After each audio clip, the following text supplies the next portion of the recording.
Adishema me da masese munya betwen yen yekoto nkra ya be yeto yakase bo no so yebedi enkomo mampenda da mahama ade atugye akire mu se wo hwe wo man se de ekeka kono no wo be mampani a ne mahodo bebre wo be de aboa na ansa no bekasa asemi no na NPP amayoko no so de atugye akire mu se hye ba komo de ba ye se ne be ya asuanfo asua de university awie na wo mutumi enya adwuma anye no omo hye bi ebebebo e fa napko no na sa napko na mampenda da mahama kire se wo no so eba obehwe kwan se dwumedi awodo bebre wo ekoso maga na mu a ene ya babetena yetwe mu tan ne enete nti obehwe na watoto nyama ye no wasiesi se na be ya sa nwume nyina ebetimi akoye mu baako ene okada ye moto ya na montini so yi na oka sasemi no ebinu makasa dia fa se papa ya small kan da bi no wura ya small kan ye mampene da small kan enhye da twa ye se de se mampene da kasa ana se yamfa ne se ebia MPP amayoko no so bae no ompanyifo awodo nso nsam amukeka ye no rototo sa napko nsam amukeka no kura bia se da nim ensam pepre na ene ye bedi nkomo kakra afa saa asem ya ye kan na ene Kamaldeen Abdullahi ebe kasa dia ma NPP amayoko no me no ka sei NDC na musini a eso baka yensa wo ma emeka yensa owura kokubu ahen na yenim se say two be nipa no eba as we speak said the ebeka no onipa no emeka yensa so beka yensa yene no ebedi nkomo Kamaldeen akwaba Jacob na mejo so bibia boko de bibia boko yen hwe napko hihye ya aban di ba ye so far yes 100,000 unemployed graduates ena napko adaroma omotumi nya adwuma aye still na no da so 100,000 no aburo sa na se swati yo me da se say me de nchia so nonko ema ahwefo ene yam party penyimfo na me nsan bo ma baso se me menda etwemu no ye bo moden pa enyamre etimi ekoda ye manifesto nedi ama obi ahu se indeed nsema ya twro wo mu a ene edwuma ya kasi so se ye ba be ye no na me adoma enna butaya ya ba be hesene betima ye no ko pepe na Jacob na minia aban bia ba owo ehihye ya wode to honoma ema embabu no efa edwuma ho asem esan se obi biara ote oman mu no ne opese oye ene se onye edwuma bia oye a ebia obetima hwe ne ma ana obetima hwe ono ankasa no ndi obekaya ene ne efe no waye youth employment agency shall as National Youth Employment Program. Na ansa na ebe shall no kra no na omampanyin kofo ene na ete so. Omampanyin kofo hye dem mo register emebu no mo Ghana nyina unemployed o munye adwuma. Na after registration no odwen ho se eden na o se meye fa ho. Na mo ko dwen ya o mo de NYEP ebaye National Youth Employment Program. Na na akomya mo ehwe se ne be ya mutuma hwe amabedru ho efiri hono ma na aban foforo ba ya ono so beji ya osesa di no eko jida from jida no na mo sa di no eko waye na beka ho na yemi se ye ho edie nti na sa outfit yi ana institution yete ye ejuma ebe kwa akoma ye mabu nti na mote sa institutions yi ana meboa ejuma nti na yete ye na thousands and thousands and thousands of the youth as a result of this plan no etimi enya adwuma de bia meka se MPP aban ye ba ye dwene mabu no ho ye dwene Ghana ho ye dwene se ne be ya betimi akọ enim ana Ghana be ko enim na efiri honom ena na nado nso baaye nyinado baaye a o se mabu no ma universities mutifie o munyi adwuma no adwuma ne ho no eden ne meye atima boa ama omonya at least bibi omoye kopim tam ombinye dwuma kura ye na omo asan so dwuma kura na ompeso omkwa koye no kura ka ena napko ekobaye nation builder score se napko any waye e wa bakosemu sa bakosemu e wonu se party bia edwene Ghana ho ye MPP tem bia obebia no what can we do for the youth of this country eno mo dwene ho eno mo di baye ene wakofa asemaba se omampanyi dada John Dramani Mahama me de se oyo omampanyi dada enya afe no obawo wa ba pen yehu ne dwuma pen yehu ne oye ye pen ye bi se ye ho oba ye no okada fo wo ho anase no mu ni ho in fact no mu wo ho ne no wa anju no mu ho amoda that time ana no ni se okada fo no e wo ho omampanyin dada John Dramani Mahama ho asem na e kan o enya afe no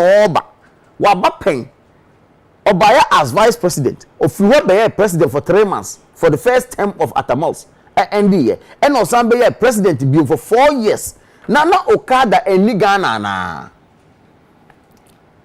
Assembly say da hono na answer ye de be masa Assembly say e simple na Okada wo hono na odwene Ghana ho odwene mabunu ho no na oni say that time no e was say regulate and na legalize e bo omo ana afia ya to abatie wa wanye dwuma wan ojuma nso ni ya to abatie wa ye UFU hono afi na office me ba wo de me ba be legalize Okada ojuma bi se se de obi be se se open vote nti na wo kan asem ya na obi so be sa wo se mo ba ba mu fie be ye fie nan ni no na Ghana fo hia nyina motima ni nyina de ama o ma na wo ma nya adwuma nya na motima ye ni nyina na na me bia mo kan sa mo ba ye ma bunu no motima ye ni nyina na na bi a the manifesto ya mo dia ben so no de bia mo yesa mo ye ma bunu ama nya adwuma ye amutimi enye ye no next time bia ye be san to abama mo no mo nkoto aso ana na se bia mutimi anya no mo nkonkodane no anya no bi fofora na se mo nkoto aso me da se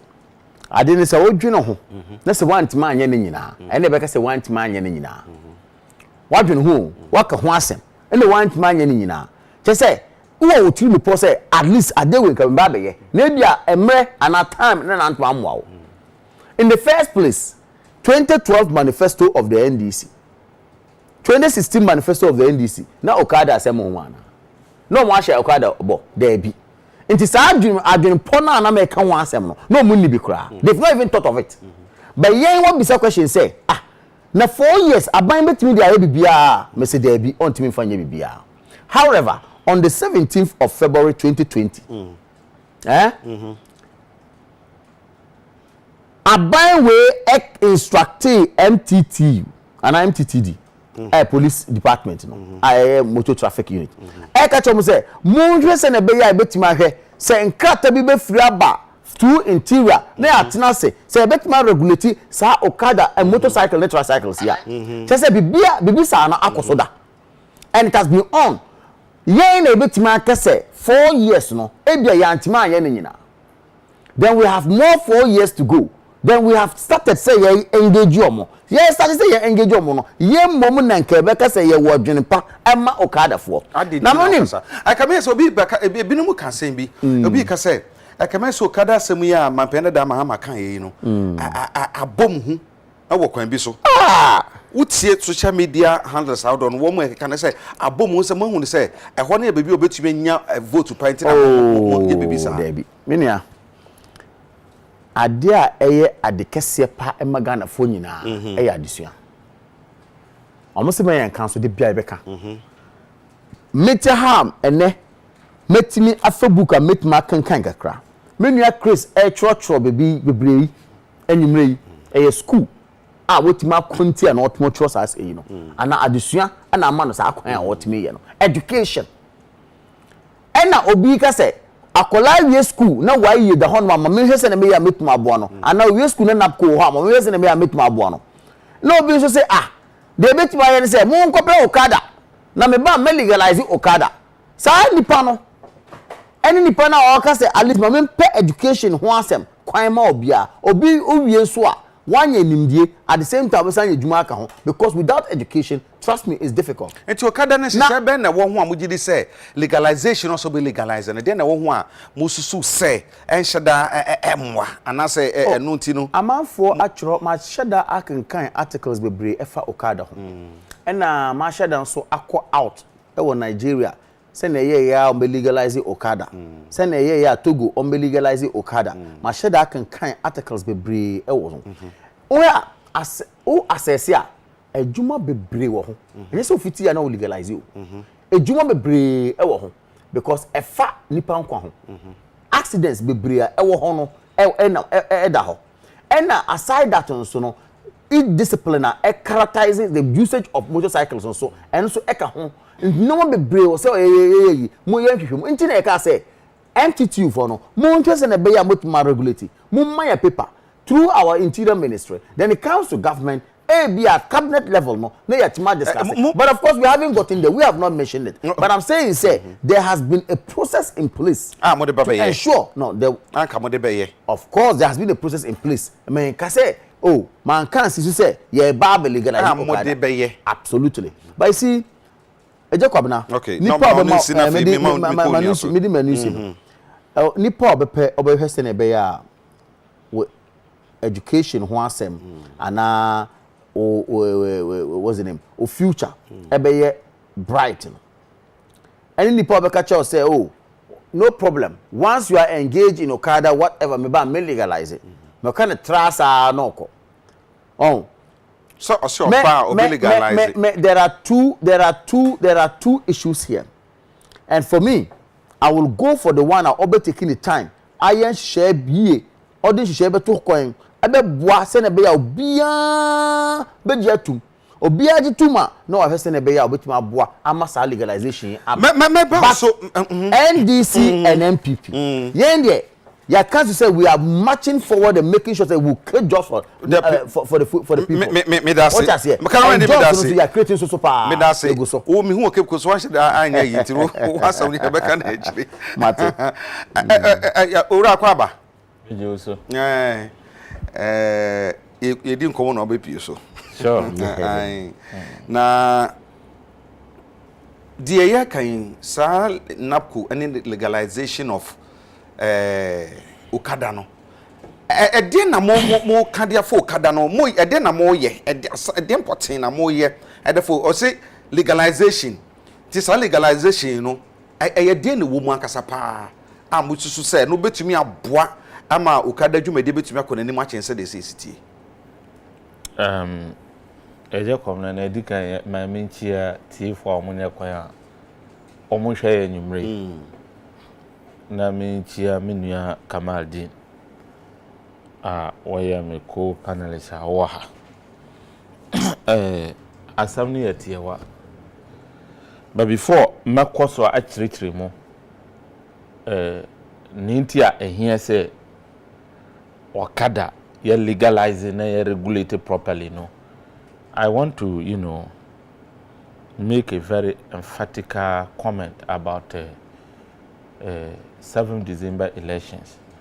Na my comment in Zambia million year the emphatic comment I'm passing me about the victory or the victor of December 7th elections in United States. And in United States, ne ekosukrum ha upi ne Ghana for ka asetina Ghana for ne MPP abena Akufo-Addo atena 4 years ni no bibia da ho perfect say mama fa December 7th elections victory no mama fa Akufo-Addo ne MPP almost for corruption na me koso no ti before my share menu away for years back I am told, or if you like, either say he's a lawyer or he's learning law. No, I'm not. Let me finish, I beg you. Either he's a lawyer or he's someone who's learning law. I have not been a lawyer. I don't pretend to be one. I haven't decided to learn law or whatever. And I expect that you should know. Say, policies are working. You know, President Akufo-Addo NYEP aba.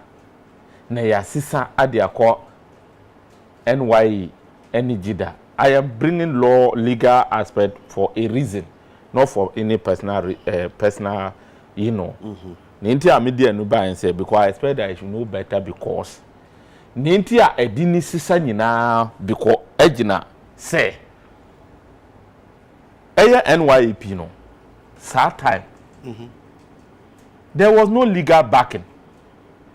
You don't just come and introduce policies. Look, Ejuma in the 4 Amayati say we koye Ejuma, Obia woman Ejuma, the assurance, the salary of Nipa Ofanu must be guaranteed. sa assurance and payment guarantee no ni nyina gina legal backing wodi bema adwuma woman nipa no me boana. So when you come as a government, no serious government apart from 419 government, wobeba una say me the policy ba a policy without any legal backing. What is the guarantee of nkofo a wo form omu dachi no den? The typical character of an elephant family and MPP as you know them. The 419 ne farasi juma omu nyini say yen nada nkofo mo ba pa omu si una ye regi en choro nkofo din omu amu ni ejuma ye mo omu juma without any legal backing. NDC aban under the leadership of President John Evans Atamils, may he so rest in peace, and Vice President John Dramani Mahama ajunkasi asunda pa yes there be san nyuma we amusisa nkofo kogu ho nyina no omu dachi no ehu hia omu dachi no ehu hia mo omu dachi no frightening. We need to get a legal backing. Just mubenya mrade atechire. Mubenya mrade atechire ama nipa na sa won say adwuma awoye no. Enye se ayi tabletop payment bi. E wo say wusu dache, wo sinit na ade echi na bi ukuta poma wo so no ya hun say o ma won say na dada waye adwuma. So NDC have to provide a legal framework, legal backing against all these, policies are more the buyer, policies that were wobbling. It took NDC government to give the NYEP a legal backing. And the people within that sector, the youth that were employed that sector, became skilled. That is why I'm saying that those who have learned law or who might have little background of law should know better. Okay. The NGI say will throw dust. Those, background achievements that you are claiming, it has been the framework of MPP, no. Were you having any work guarantee? Okay, next is what in church you say what they na starter. Okay. He's shooting himself. Enti mo okada sama mo kese be regulate na mo okada no look. Let me tell you something. Ajun kasa ajun kitwa ni say enyi. And I want to repeat it. Ajun kasa ajun kitwa ni say enyi. Na se kire ni say. Na nu Yesu say obesi asro ordinance besi asro den farisi for say enye na ansa ne do na eden si ho. That is the typical attitude and character of MPP. Farisi for so ban and hypocrisy. They are even trying to run down, disrespect Sajuma. Meanwhile, omutiwe ejuma omudia no. MPP MPs and communicators omufro okada esobia wagana ha, and I'll prove to you with pictures here. That's okada ndi nyina ya fro. Na mi chiro no ade a wo fro mi tuwe okada nam de ba enu nam sa de continue bu. Obaye. Enu nam de ba enu nam sa de ko. Unlike omufro okada omumu sa adwuma no. If you are patronizing it, make it better.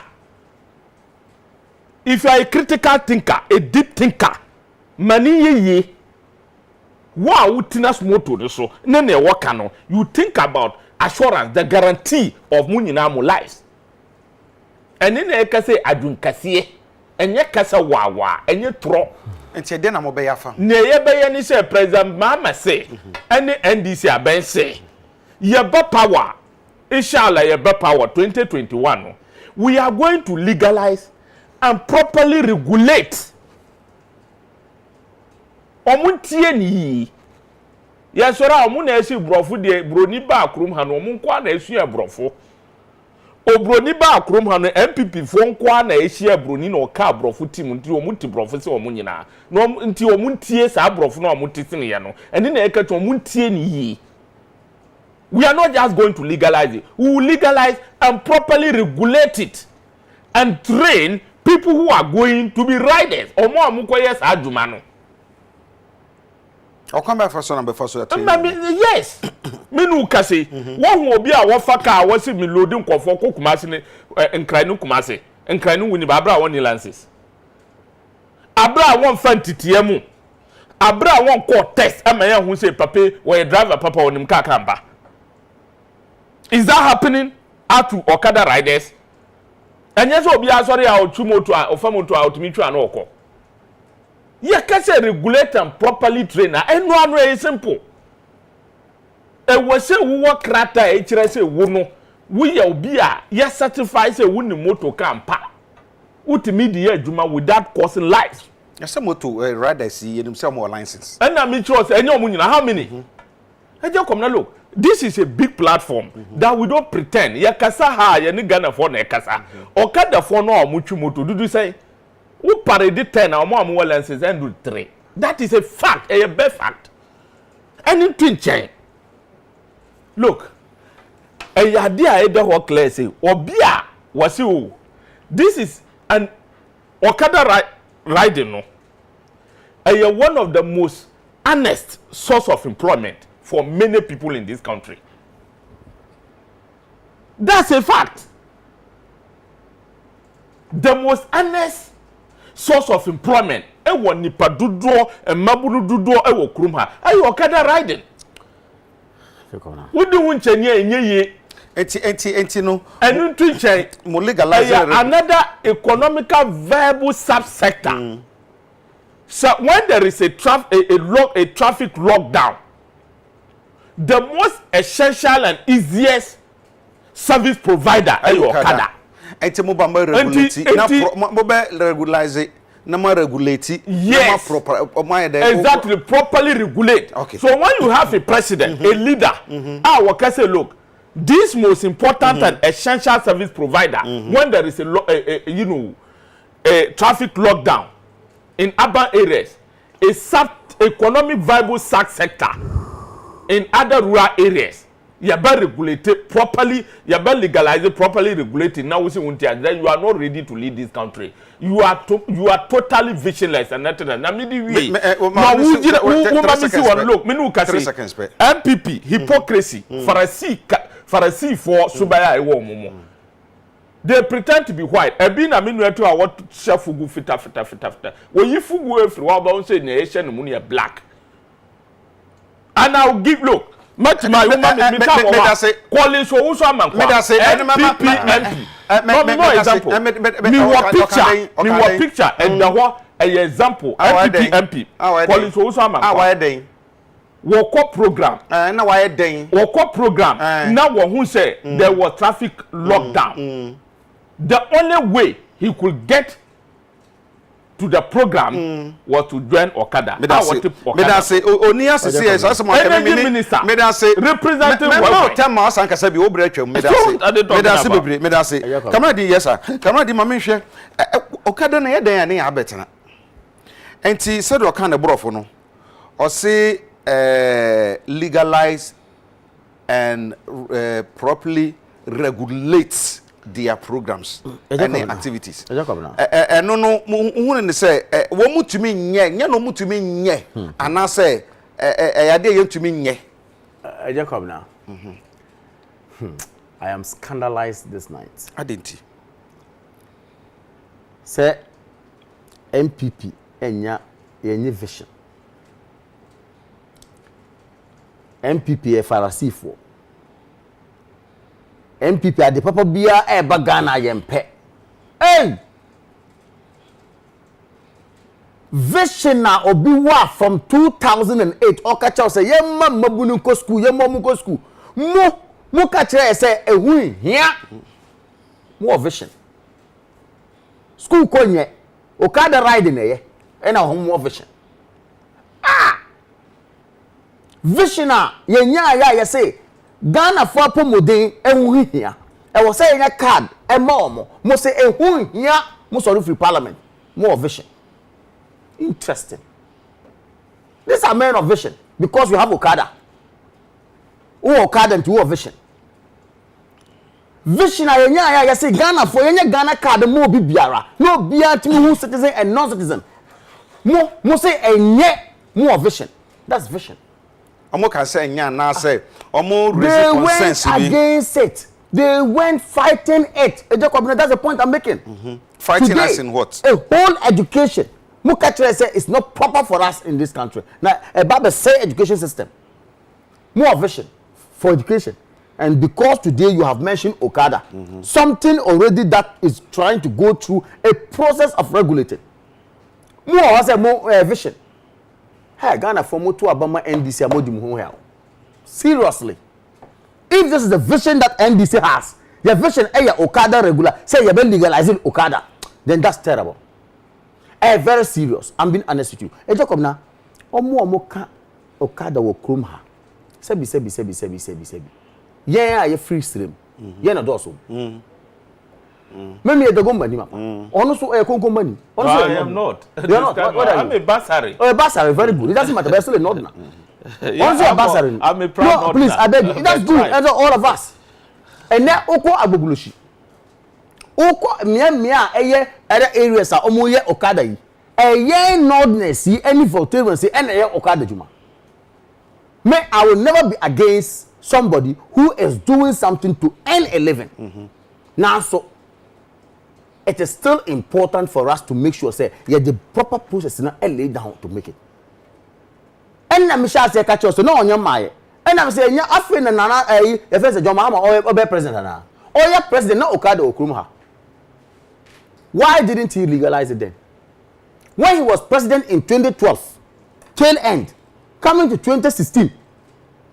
Sorry, coming to towards 2016.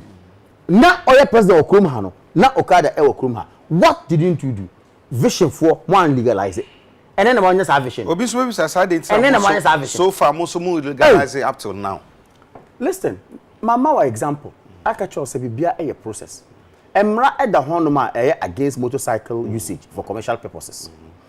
Some man at the horn, and I shall say, entity for Muna Mohe. Na Mohe send a bear, move to my suggestions. Na a buying intimate income and moi. Na never work on say Okada. When you were president, you didn't have a vision that time. After no abe watching up on tia, who pay votes in Intino. One your vision say over legalize it. And now what say, any vision. Yeah, Pharisee for. Now the probably be able to my more series of example of pro-poor policies in this country that NDC went against it. And you are calling yourself visionary? People with vision? Just because of Okada? Oh, sorry, I will say Okada is better than NAPCO. Okada better than YE. Hey! I am scandalized. Almost say Okada FM more Juma, HNY in NAPCO. What does that mean? It means it's better than NAPCO. That's what it means. What say Okada? A Juma Bemano, a Chen NAPCO anyway. Omo Musie. And now what ya? What say your mom was for him and I can't say. Young president will say, what the law, legal framework about for YE? Because you have a vision. Meanwhile, the same person says YE cannot even employ up to Okada. Look, dangerous. You see, I'm saying that I'm not against it because my own brothers are in it. And I am for it. Emotionally, I will say it. But the point here is that for you to compare what is well structured for all of us, okay, to what is not structured and even abhorred by the law, now we'll say, hey, you're better than this, no? Then, of course, it's pathetic. If that's the vision for the NDC, I think Ghanaians should think very well. Let us never make a mistake. Let's, again, never make a mistake to vote for the NDC. It is a moment say de enema egu akwan mu say de be mbotumi legalize her. Momo legalization no. Okada na mo bete so ana say de na mo be ye de afa ho abema adwuma na ye mmre. Ni twi ni na adwuma din na in the first place I was say enkita ho ekom. I will not I am giving this view on an individual a position. You are out as a government to say we are going to initiate a move on it. However, they make a chair. I know say police phone shall say so that maybe they may advise the Interior Ministry, who shall also have a paper maybe to government in future. We have not gotten there yet. But my point I'm making is here and say there are a lot of factors surrounding this Okada usage. Accidents, traffic regulations, and in some bebre. Despite say a source of income for many no. Samson there was say it may protect you nipa na use Okada in life. Na nipa na so offer Okada na so in life. So a process it's long overdue say legalization be mu anke legalize money here adwuma people. Perfect. Ntina make say John Dramani Mahama the first time in when you were there why didn't you legalize it? Now that you had a vision. Okay. Were you blind? Okay. Having on your vision, having on your sight. Okay. So you are now telling us, say, yeah, na mum also legalize it. And to the extent say you say Okada is the most, your friend is saying visionary statement that your friend is saying vision-like statement that what man make it is sad. And I'm saying that say sad na your vision here, and the mean Chris come again. Okay. Because the major pro-poor policies you have been against in this country. I'm not say come again. Come again. I some more come again. No. And I maybe say, what's here some more can you come here say? Serious. Mono sa some more can crankasa no. Mo sada any bibi poti bi mo can. They have no message. Okay. And until more here say na be am for we bisa some more. E dey come na. Chris. You see, me say buy again. Say na o ma me kwan no. And let me make this clear. My for opportunity. I'm a typical northerner, as he said. By the way, I'm a Basari. And let me use that opportunity to greet my fellow Basari people who are watching. Tia njamne kuju ne nyu ne kate be kwetini. Telele te bote samba moye na asa kote ko ne be moani. Me da se na so pa se mi ti kakra ka me da se mi ti. So mi ti Eje kom na. Look. Mami man tia you see when I started, mama what tia say he's my brother and a friend. But before I know him better, without any, personal issue or whatever, I'm made to believe or to know he's a lawyer or neither learning law. And I'm confused and I'm more scandalized than he thinks about his line of debate and argument. For somebody who might have attempt to have a legal, mindset or brain. Because look, was it President Mama, a president? Why didn't he legalize it? And he now want to legalize it when he come again. That is so ridiculous. Very ridiculous. For learned people to make this kind of flimsy and weak and wobbling argument. I don't think America, sir. Just recently, some 3-4 days ago, you went to Cape Coast. The president of the land, the number one general of the land lied. When no, what someone else so you be say about Cape Coast airport. When you feasibility studies now there chi and the vice can say omu are prepare say you airport e Cape Coast. You have been in government for 4 good years. Why is it that second term in the office said the people of Cape Coast deserve an airport? So do you say what but first 4 years? And then maybe what I was say we are baby. Now we second time we be ya. And then a cray. A dishonest. A visionless. Is that what you are saying? So that is the reason why I'm missing the argument. A ridiculous for you to say that. What's that now? I didn't tear since we are GD. Because of we are Pharisee for. Ebini no. What na no? What's you? Okada business, Yam said notness womb. He doesn't against it, yet he disagrees. So which is which? No, I disagree on what? We say Okada. Are you listening to me? We say Okada now, President Mama so why now? You're not listening. So why now? We say why now? Even though you don't against it, but why now? If you feel you don't against it, your government, why didn't you legalize it? Pharisee for so by no. And I want him to let him know another argument that he make NCC so. Look, NDC against certain policy. Look, I am saying that sa aban edin sheshe bi ba na sheshe ni yampo na implementation emwa na who against her doesn't mean that you against the policy totally. That MPP shallow way of understanding an opposition of people about policies, I think they must change or go and learn and come again. In the tribunal free SHS. Now the one who says free SHS. Free SHS. Mu starting say mu implement it. We have serious people within NDC leadership. People who are not even in politics. Ebeka say policy ni implementation ni. You went round out of arrogance, out of disrespect. Jack Toronto nebeye. Yankwa nyasa boako yankwa na nyame ama nyansanti obi ka say we dey mu ya ni ya bechi a wo si nipa na against here. So all those people were against free HHS. So when you are bringing a policy and we are telling you that the policy is good, take time, implement it well. You don't implement it with potholes, manholes. that filling it will be difficult from construction. Then you turn around and say we are against you. Then it shows how vigilant you are. How inept you are. Station I want na. I'm so brof na do so do 10 seconds 10 seconds. Me Charles me pacho. Okada now mo say NDC say better than NAPCO. Let me tell you. Economically, apart from the numbers, was it a visualist employment? I want him to know. I'm correcting him that maybe you know what I said. Maybe I know what me banyabutre. I was here. So what can be bina manka? Me say the most honest, the major honest source of employment. And in a yeka. Okay, me that say. And the yesaka say economically, better than NAPCO. Chris Duga me that say. You pay people 700 Ghana cedis. Their salary is not guaranteed. But when you have somebody doing okada who can save 50 Ghana even a day, times 30 at the end of the month, he has saved about 1,000 or 1,005 plus, which is guaranteed. Okay, me that say. Then your 700 Kamadi what the ye breno e twam kura nti mama ma be just 1 minute. Miss Wemanya be 30 seconds. 1 minute 30 seconds. Sure, thank you. Jacob, we refuse to be derailed. Okay. Yeah, focus. Focus. Abanye Juma no a serious business. Na ya hihye normal ye normal pa ye magana for. Since I buy it.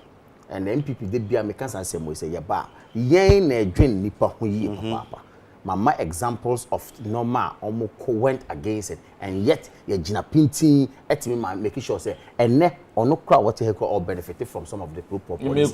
And we are ready employees. Omo betuma ka bibia. Yeah, we are not against ideas are ebe boa magana kwani. Na sa obetna hanom ka kire say nea wo de ba no obi enne visioner. Na sa ohwe ne awode ba no so a wan kasa onya nwene ho kwa akira na ebia o kasa o nipa ne nwene ho kwa akira na kwa akira sen na o ma adwene ha kwa akira ka o dwene ho kwa akira nka paper bi da ho anko wa point at kurato asasa na o ka chebe so we legalize nothing mo akọ yi mo flag bearer 2 years down the line eko ansa na mo banya running mate kura no e accept mo manifesto and then you are free to copy from the manifesto of MPP nya hwe ye dey amam we mu hwem na police wo anya mo first time crane me kai time I did not development authority by 2008 okay no mo atwen ya we manifesto no mo dey say o mo decide na eba o ma ko hwem asa akọ copy so we are ready employed okay. We are focused eti okada asem ya bom hu ana abo hu okay emo mu hu dia Chris abo mu Chris abo mu I don't need to tell you what you can see him jittering. You can see him frightened. We are focused. Mami Kazantro, yes, economically. Look, Okada business, it can employ about 1 million youth in this country. And in fact, I want him to know 1 million people. Say you did 1 million. Please allow you don't do that. Okada. You NAPCO. Namudi Asham Botu Adia ko di superlele there. We will make sure say you regulate Okada for people to work. Apart from that, Chris Dugan, me pacha emre ne ade adwuma. Chris Dugan me da say ojina ma NDC sanso na Kamara Din Abdullah so jina ma NPP ye be ka ne agya bikaja bi okada o no okada o napko no napko ebre no so a se de koye no wa de kokromoti ene be ye adwuma no mi da mo nyina asese bunya bre e ba ye me ne afiadu twambro se na de kasebo no bre mi din e de agya kwabra se da be kwa manwume kwa hodo so yasen e ma ye de kasebo no ebre nkoso hwe UTV sanse o de ma bebre e de ba mo yakra mo e da mo nyina asema mo de yi